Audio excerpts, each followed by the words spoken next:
In today's story, a man who lost all of his fingers and some of his toes in a hiking accident tells how this experience changed his life forever. Stay tuned.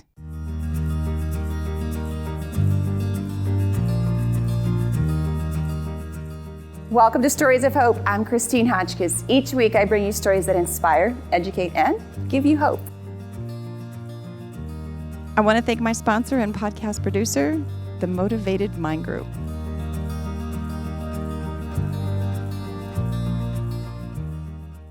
It only takes a moment for your life to change forever.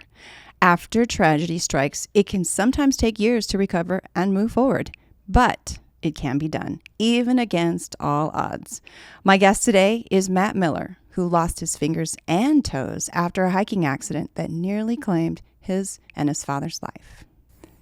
Welcome to Stories of Hope, Matt. Hi, Christine. Thanks for having me. It's good to be here. Yes. In 2019, when I started this journey, it was a Zoom call, so I actually get to meet you in person. So thank you for taking me up on coming back. Thanks for having me. Well, your story is one that I haven't forgotten either, and I wanted everyone else to have some hope out of your story. Well, thank you. Yeah. Yours as well, and I think we'll talk about it today, but one of the gifts is I get to hear a lot of people's stories because of my hands, Absolutely, which is what we're going to talk about. So your story actually started in prior to 2002. Your life changed and your father's changed in 2002. And your story is about survival, recovery, and struggles.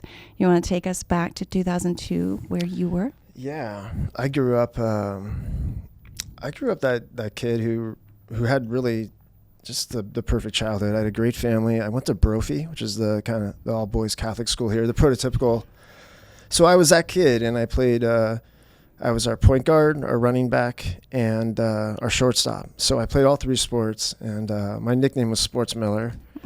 So in a way, ironically, I was kind of defined by my fingers in so many ways. And I ended up going to, I played baseball in college at Santa Clara University, and when I got done playing, which was 2001, I moved back here, and that's where this mountain climbing expedition occurred. So my father had gotten into climbing while I was away at school, and when I moved back, asked if I wanted to go on this adventure with him. And at the time, I was questioning already. I'd been in my career for 6 months, and I was already questioning what the heck I was doing there. Was your career in sports or something else? Finance, I'm sorry. Yeah, so I came back here. I was actually working for my father's investment firm, and so where was I? He asked me if I want to go on this climb. I said, sure. What a great way to get away. And growing up, we would go to Alaska every summer. We had many trips where we should have died probably way before, way before all this. And those are some kinds of adventures if you're talking about probably dying. Yeah, they're not terribly harrowing, but we did a 13-mile float down the Connecticut River in Alaska where we floated, blew our raft up and didn't see a human for 10 days or 13 days or whatever. And so not totally insane, but stuff that was out there. And, it's always that 1%. And that 1%, when you're on that side of the fence, it's just something that was never going to happen to me, So now in 2002, you had another adventure. Where did that take you and your dad? That's the 1%, yeah. So we went to, he asked me if I wanted to go on this climb. There's a mountain called Pico de Orizaba, which is a large volcano right outside Mexico City. Okay. Usually really safe. It's about 19,000 feet. So a lot of folks go there for altitude training and getting ready to go to Everest. I think it's the third highest mountain in all the Americas. Oh, wow. Usually there's a really good snowfall, and they have a kind of a layer on the glacier. And there's a glacier. It goes from 14,000 up to 18,000. And the year we were there, it was like an ice skating ring. And let me ask you real quick, because you just talked about this as a location that they do training. Did you guys have any previous training to doing this hike? Not me. So my father had just summited Rainier. He'd gotten into climbing. He'd done the Tetons, some other things. But the answer is not really. Okay. Someone in our group, his name was Mike O, and he was a really well-known climber in the community. He had actually broken the north face of Everest. And so we thought we were in really good hands. Sure. And the year we were there just really bad conditions. And my father had altitude sickness. Okay. And about 200, 300 yards short of the summit. So the rest of our group had just gone over. I stayed back with him. He slipped and fell. Oh. And as he came sliding by me, I dove and tried to grab his jacket, and my ice axe was roped to my hip. Mm-hmm. And there's a move in mountain climbing called self-arrest, where you get on top of your ice axe and you dig your spikes, your crampons and your shoes into the ice and self-arrest. And my hope was I could do that as he slid by.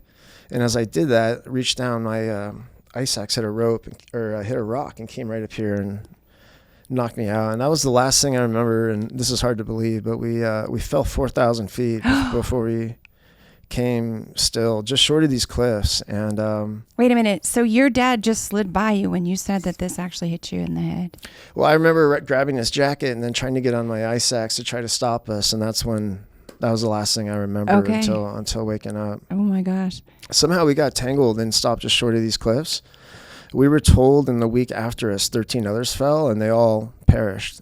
Oh, wow. So somehow we were really fortunate. I don't know what got tangled, but the rest of our group had come over the top and saw this stream of blood down the face of the glacier and got to us. And that was where the journey began. They couldn't get a helicopter to us that night, and so we were forced to spend the night. Everything that could go right went right for my dad. He didn't have any of the injuries I had. He had a compound fracture. I say any of the injuries. He had a compound fracture, and so his bone was sticking out of his leg. But everything that could go right kind of went right. His boot filled up with blood and froze, kept all the infection out. And I started to get edema in the middle of the night, which makes you feel warm, they think. And I started taking off my gloves and my clothes. And so... And the temperatures are... Probably... negative. Yeah, somewhere negative. Okay, and you're taking off your gloves and everything that's supposed to be keeping you warm. Right. Okay. And then a helicopter with 300-mile-an-hour winds that rescued us in the morning came to us. How were you feeling at that moment when you woke up and realized where you were? Honestly, it's nothing heroic. I was so out of it, and it's one of the reasons I feel guilty sometimes sharing this story, and people look at it as... there was nothing heroic about it. It was a gift from God of a wake up, to be honest, of what a unbelievable, beautiful life I had. And it took me a long time to realize that. But yeah, but you had to have fear. So this isn't about being heroic. This is about survival. And then you're there with your dad. And remind me again how young you were at the time? I was 22. Okay. I was 22. Not a lot of life experiences, not a lot of any experiences or knowledge. So you had to have something going on through your mind, knowing what you saw and what you were experiencing. And then you're somewhere where you already learned that this isn't safe. Yeah. Well, the hardest thing is realizing, it wasn't figuring out we're skipping a big part of the story here, but when you go through something like this, it's so little to do with figuring out how to tie your shoes and button your shirt. It's about falling in love with the person you see in the mirror. And that's the hardest thing to do when you have fingers. It's even harder when you have fingers, without fingers, you know what I mean? It's, or did I say that incorrectly? You're looking at me wrong. I'm saying it's hard to love yourself without any insecurities. And, and so, and not really having one as a young man, overnight I became the most insecure kid in the world. And because of that, it gave me, I think, this instant connection with people and want to love and empathy for people that are different. And we're all different if you talk to someone long enough, right? Yeah, absolutely, we are. And so, I don't know, that's the glue that brings us all together. So I'm sure that there's parts of these stories that you would rather have blocked out, or don't want to block out. When you and your dad were recovered from the summit, where did your journey begin there? Because you already indicated you lost your fingers, but I believe you also lost more than that. Right. So it took us a few days till they got us to Mexico City. We spent 5 days there, and everyone was worried about my brain more than anything. My head was the size of a basketball when they rescued me from all the swelling, if you can believe that. And so I was blind throughout the night, which also made it difficult. But frostbite, the first time I heard that was day 5 in Mexico, and they arranged for a jet to come get us back to Scottsdale. And you can imagine there's lots of frostbite specialists here in Scottsdale, right?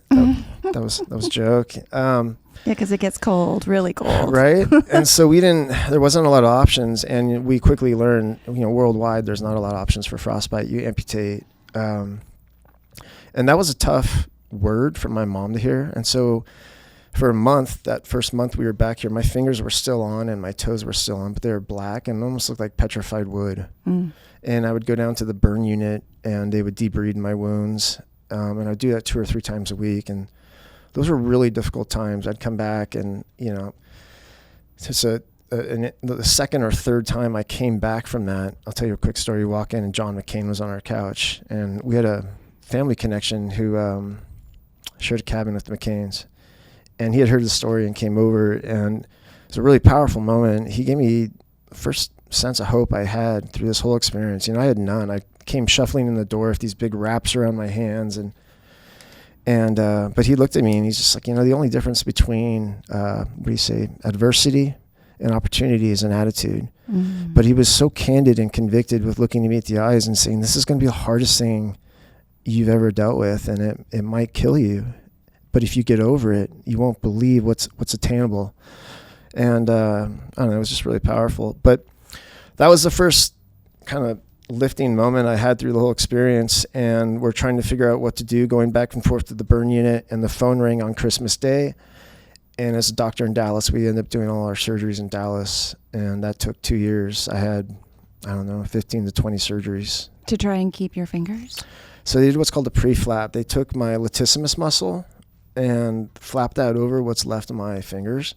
And the idea there is, I'm not a doctor, obviously, but muscle can provide oxygen, vascularity to bones. And the idea was they might be able to save some of my bones, which they can. You can see they saved a little bit of fingers. This was actually out to here when I first had the surgery. And as my back muscle atrophied, bones started to pop out. And so I would have to go back, every few weeks, and they would shave this bone down and then sew it back up, which was a horrendous experience. So yeah, it's painful stuff like that painful stuff like that I totally forget. I got out of the bathtub one time and my toe was floating. My girlfriend's crying, handing me my towel, I remember, and that's a story I don't think I've told. But there's so many things like that I forget when I get in the nuts. I start thinking about it, and you ask if any of them were really tough. The hardest night was the last night with my fingers, even though it was day 32 after the accident. They were black and charred. We were in Dallas, and the surgeon tells us the next day you're going to wake up, and we're going to amputate your fingers here. We're going to take your back muscle, lap it over your hand. You're going to be in this hospital for a year. It was a lot to take in, and that last night, I shared, the hospital has a hotel above the hospital, and my dad slept in the same bed with me, and we spooned, more or less. And that was the hardest part for me because I knew how hard it was for him.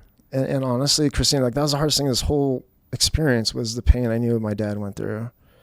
Because he loves me so much, and he knows I love him so much. And this was such a great thing that just went bad. You talked about looking in the mirror is the hardest thing that anybody, myself included, anybody, that we have a hard time loving ourselves for whatever reason. Mm-hmm. Now, we've already established that, yes, we are different, but now you have something that sets you aside even more different physically. Yeah. Yeah. It changed everything. It changed, I feel like I keep telling stories, but it's maybe the best way to tell some of this is it was my first business trip, and I was going to Grand Rapids, Michigan, and I was working for a mutual fund company. So I was walking into a firm wide of just investment advisors, and I was going to talk about our investment funds. And usually the night before those type of things, you're thinking about your talk, what you're going to talk about. And I couldn't, I was just worried about what they were going to think about me. And I remember I showed up that first day so scared, and I put my hand out, and everyone shook my hand. And but as we were sitting down, one of the lead guys looked down at my bio, and he said, "Matt, I saw you played baseball at Santa Clara. What position did you play?" And of course, I think he's asking me what the heck happened to my hands. And I said, "Well, tell him I was a knuckleball pitcher." And there was this awkward silence in the room. And then finally, I started laughing, and they knew I was being facetious. But then the neatest thing happened, which I'm sure you could probably predict this. We talked for 2 hours I shared a little bit about my story because, of course, they want to know. Mm-hmm. And then the next thing you know, he's sharing how he lost his wife to cancer the year before. And then, and it just went on. And that was a tough day. It was tiring, but I learned that day that I knew I needed to change a lot, but it was going to be great. It was going to be okay. we're always needing to change, or something changes us, such as a situation. But the truth is, I can never escape this. And it's part of my identity. It's part of who I am. And in a lot of my meetings, I where am I trying to get to? I want to figure out a way to incorporate this more into my life. And it's taken a while to get there. Some of that's just been healing and grieving still, and confidence, you know. And once you get that God confidence, if you know what I'm talking about, that confidence that you're locked in on what you want. I just feel this burning desire to do something with this, whether it's being a service to people or something outside of my current industry. How many people come to you and ask you a lot of questions like, what happened to your hands? Every day. Yeah, I think like my talk that I give out, you asked me if I do some speaking. That's a big part of the major premise, is that this idea that we all have scars. And that's been the greatest, one of the nicest gifts of my hands is I get to hear those. You know, I think because I'm vulnerable, I think it makes them feel like they can be vulnerable with me. And so it makes just for great connection, which is funny because they're so different than who I was before. I was a guy, you know, I don't know. Now you value life a little bit more than you used to? Yeah. Well, yeah, I valued life before a lot, trust me, but it's different. I totally understand that statement. Yeah. I've had, we won't get into it because this isn't about me, but I've had my own tragedy that I've always been a grateful individual. And when we just talked about, you know, laughing and things that go on in our life that make us go, I know I was grateful, but I'm probably more grateful than ever before. And you see life and you see things so differently than the average person, or even someone who hasn't had anything happen to them. And I'm not going to say that everybody has something happen to them, but no one is free of anything not happening. Yeah. No, you give it enough time. We all have some kind of scars, right? We do. Inside or outside. What are some struggles that you have had to deal with or overcome? Or still? So, addiction. I don't know if you knew that was part of my story. That's really the story. Yeah, I remember Dr. Anigan told my folks, Matt's biggest thing is not going to be learning how to use his fingers. It's going to be, he's going to wake up from this and be a drug addict. The Oxycontin that they put me on initially was, you know, I got away from that. No, we didn't really sense a problem at that point. But when they gave me this drug called tramadol, it was non-opiate. So at the time it was non-controlled. It's supposed to not be addictive. And I would take it and it just made me fly. And that's what and now of course it's a controlled substance. It's highly addictive and it's killed, a few celebrities. It's one of those drugs. Oh, wow. And so I just really struggled with that. Part of that struggle I found running. And maybe that was one of the reasons I was making an excuse to use these pills. You know, I don't have toes on my left foot. All my toes are missing. On my right foot, I've got 3 toenails, my 3 smallest toes. Okay. Interesting, right? No. Yeah. Anyhow, so maybe that was my excuse for taking these pain meds, but I don't know how to. You don't realize what your reality is sometimes until you're just so deep into it, and that's really what happened. I think with these pain meds was I was trying to survive each day, just survive. And what I mean by that was not physical pain, but mental pain. I had days that, and I think everyone will probably go through something. I don't think it's anything unusual or unique to me, but I went through some really tough times. Times that for my first 22 years, I didn't even know existed in this earth, feelings and minds, state of minds. And so I was trying to deal with all that, and these pain meds would make it all go away in a second. I didn't have to wait to go talk to a therapist or, it was just instant gratification. And at some point that switch happened where it went from being useful for my feet and my toes to I'm really doing this as a crutch to escape my life. To get from one day to the next. And so over the next 10, 15 years, this problem, I'll call it like a white collar problem. No one really, it flew underneath the radar. It was so easy to walk in somewhere and show my hands and wear a suit and look good, and I could, get pretty much anything I wanted.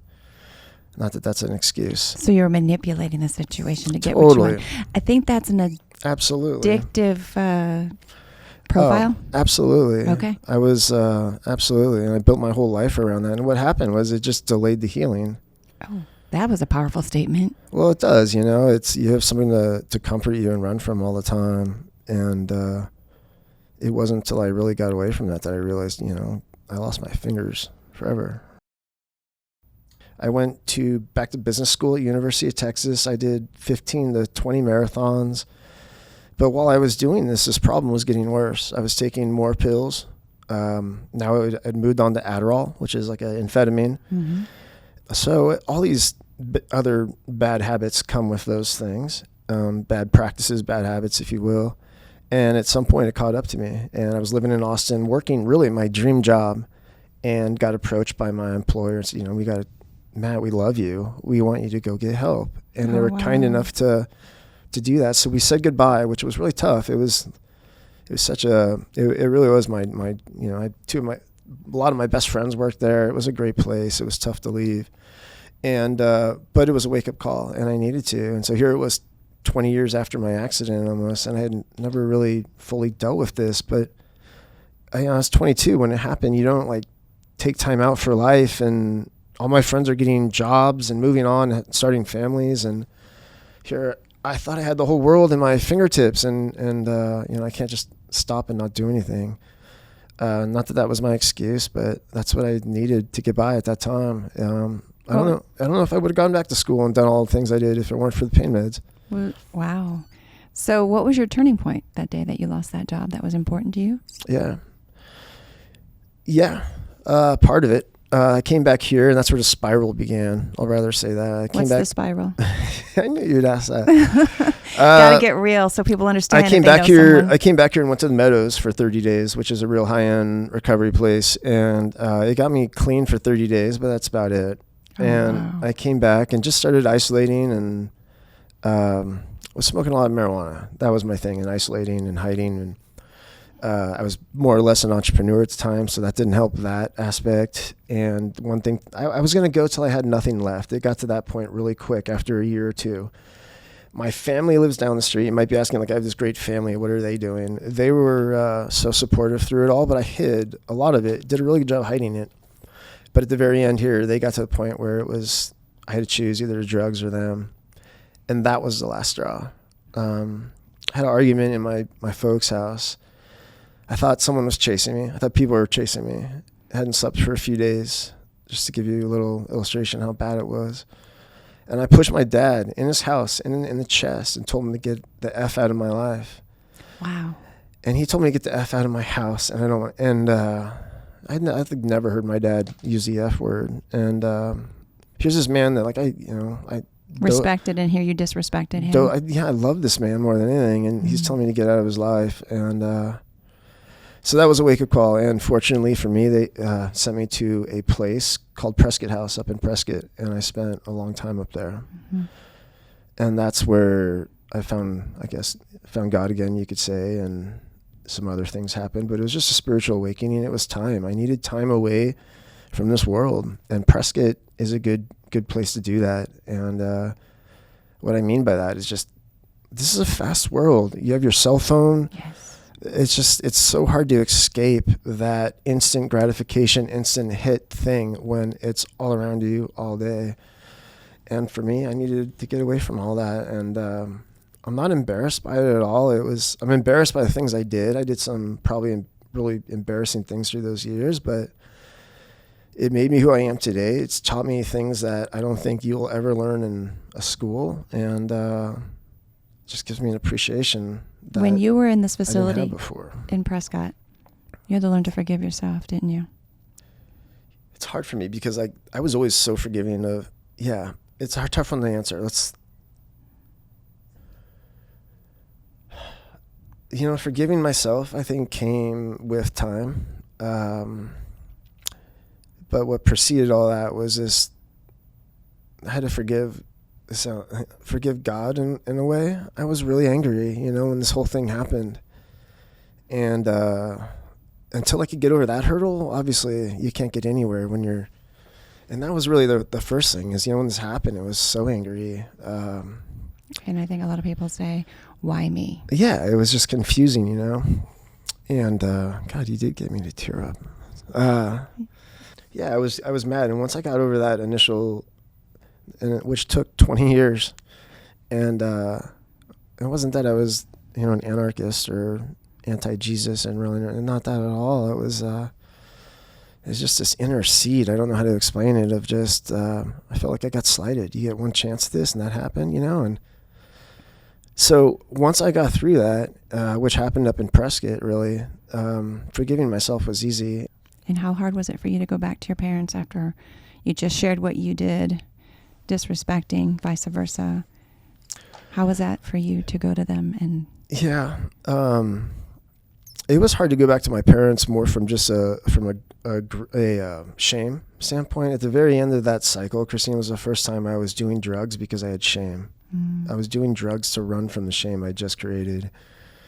And that was the most difficult part, was just when you clean up and sober up, realizing the wreckage and the things you've done in your life to these people who love you so much. And I don't think I even had to ask my folks for forgiveness. They were so kind and loving. Maybe that's the Millers are, but they're trying to say sorry to me, like they screwed up, and which obviously they didn't. So forgiveness, I guess, was easy. To answer your question, Christine, it was easy in our household. It was hard for me with God, and that's where the whole thing lied.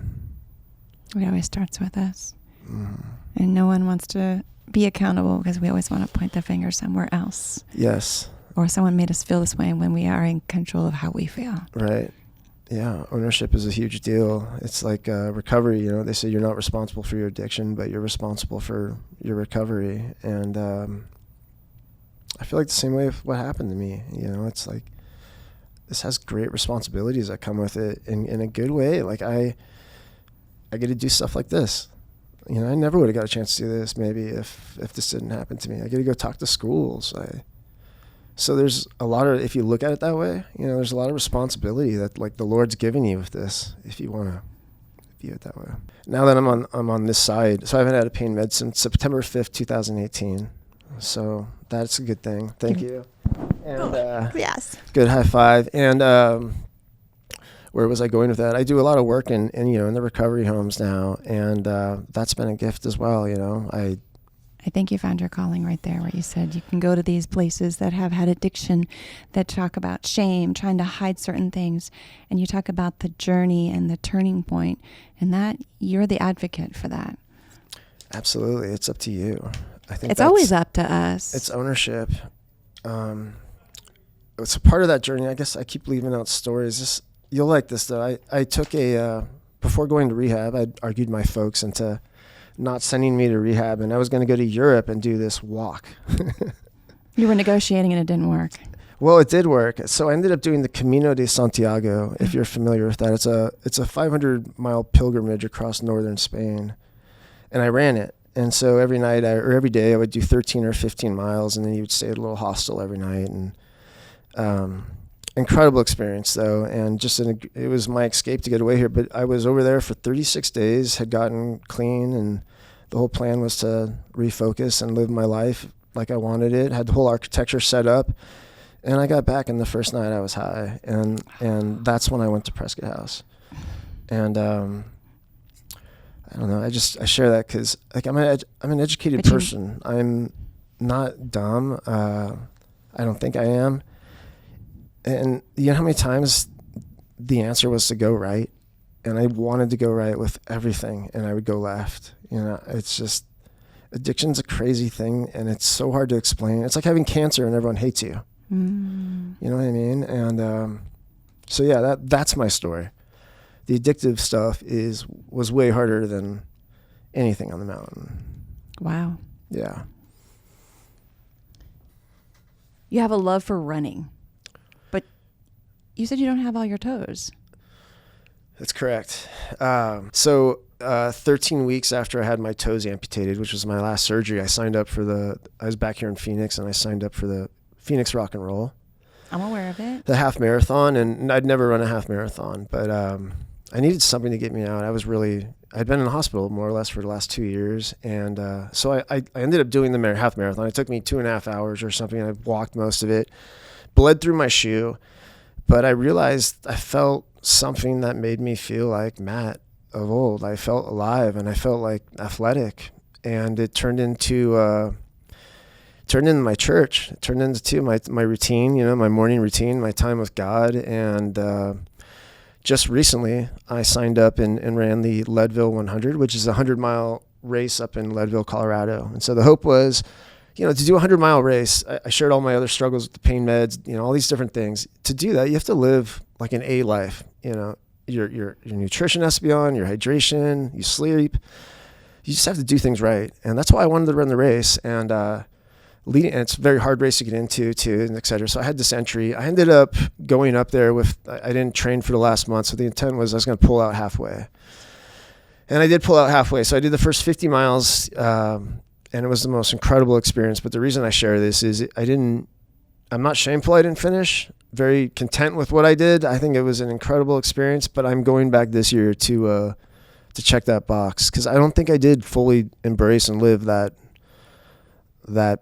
whatever that is that leads up to Leadville, that needs you to prepare mentally and physically for that challenge. And so that's on the docket for next year. And I'll say, I did lose toes, but I think I lost so much more than I gained so much more than I lost. Sounds like it. You know who Ed Milet is? Yeah. What's he famous for saying? Just one more. Oh, okay. And you did just I just see pictures of him on private airplanes all the time. But I follow him along with other individuals like that. But when you're talking about that's right. Just one more. You're doing it in a whole different way than he's probably thinking. He's telling everybody. You're like, no, I'm coming back. One more, because I'm going to achieve this. Right. Yeah. That's exactly it. When you're out there, it's just one more. It is just one more. One more day. One more this. One more that. Yeah. On the upside, not the downside. And all the things that you just talked about as far as challenges and what got you to where you're at as far as running and the one more. What are you thinking about when you're running? Right? I never really thought about it until just now with all that you have gone through and you continue to conquer. What are you thinking? I think of all kinds of things, but I think what running does for you, it puts you in flow. Okay. We all need that one thing you were talking about earlier, that when you get in the middle of it, time stands still. You could do it forever. It's not work. And I never thought I would say it, but that's running. And yeah, that's what I think about. It depends. It's just, I think of everything, but I'm just present. And that's the key. People forget to be present. Like you just said a little while ago, we are electronic devices. Life is moving super fast and everything is pulling at you, and you just got to take away from it and say, no, I'm not even in the present. I'm worrying about what's going to happen tomorrow when I haven't even finished what's happened today. 1 foot in yesterday and 1 in tomorrow. You're pissing on today. That's what my old PE coach used to say. The cliches. Right. They have meaning once you've actually gotten there and go, that's what he meant. Right. Yeah. What advice would you give someone who's dealing with something that just happened to them and they think there's no future? Based on what you've been through, how would you encourage them or inspire them? How would I? For one, I would say pray. Mm-hmm. I would hunker down and pray. I would then surround yourself with people who are like-minded people and possibly have been through something like you, but living in consultation is so important in those moments of tragedy when you're not thinking right and you need help, for me. And taking care of yourself. I guess that would be the third, is just making time you need to be number one at all times. But especially in a moment like that. I guess those 3 things. These are tough questions you're throwing at me. These are deep. The only way that anyone's going to be able to relate is if they heard someone had to struggle, because there's things that people don't want to talk about for the reason of either shame or they feel burdened. What did you gain out of this? Or was there a lesson out of this experience? Oh, wow. So many. Was there a lesson? I think the biggest lesson is, and one of the most important things I've learned is, there's nothing more important than your state of mind, your state of being, how you approach your day. For me, that's, I think, really important. It's really easy for me to have something that throws me off. I'm at the coffee shop and someone, is scared of my hands and drops the coffee, or I drop my card and can't pick it up. There's a lot of things like that that happen through, and if I'm not mentally in the right place, it's really easy to spiral and play the victim card and feel sorry for myself and lose confidence, to be honest with you. That's the beautiful thing about life, is if you're malleable and have the right attitude, it's just different things present itself, as cliche as it sounds. Matt, thank you for being vulnerable. This journey of yours that started out to be trying to figure out who you were at a young age put you somewhere else as an adult. And I respect that a lot because a lot of men won't sit there and talk about how they feel and go through the challenges and express the challenges. And you did that. And that's the real part about stories of hope, is because you just gave a bunch of hope to people that probably thought, why me? The possibility of losing your why dad. not? Yeah. That's the answer to whoever's at home. It's not why me, it's why not. And yeah, it's embrace whatever's been given to you. You did a full circle on hope, in my opinion. Oh, thank you. Thanks for having me. It's good to be here. Good to be anywhere. Absolutely. Yeah, We're going to do another high five on that one. All right. Thank you. This inspiring story was brought to you by MMG, your global creative agency based right here in downtown Chandler.